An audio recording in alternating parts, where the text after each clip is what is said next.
A entrada da nova empresa encargada do parking do Centenario permitirá que estea operativo ás 24 horas. O Concello de Ribeira dá así o paso definitivo para poñer a disposición da cidadanía un aparcadoiro céntrico e asequible, posto que conta coas tarifas máis baratas do Barbanza. A primeira hora factúrase a 60 céntimos, a segunda a 90 e a terceira e sucesivas a 1,20 a hora. Haberá tamén bonos mensuais en diferentes modalidades e a Asociación de Empresarios bonificará aos clientes do comercio local. Normalizar a situación e dar ese servicio que necesita Ribeira, que é de ter un aparcadoiro céntrico operativo e prestando servicio durante 24 horas durante todos os días do ano.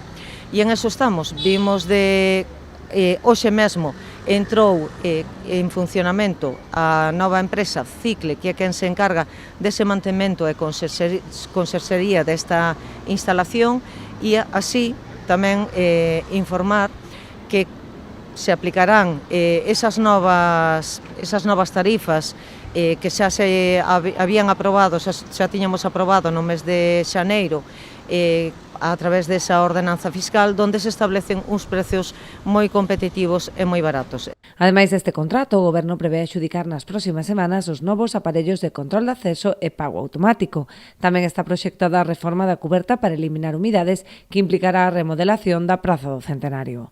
Ademais dese contrato, fixemos traballos e nas vindeiras semanas axudicarase xa a renovación de todos os aparatos de control de acceso e tamén de cobranza con uns novos caixeiros intelixentes e que a xente vai poder utilizar de maneira máis simple.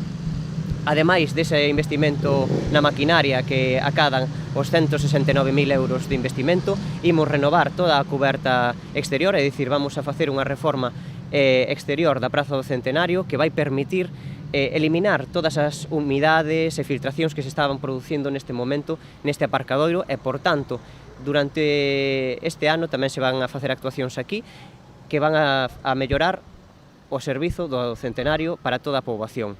O Concello pecha así un longo proceso para a municipalización do aparcadoiro despois de que a empresa, que ostentaba unha concesión por 50 anos, se declarase en concurso de acredores.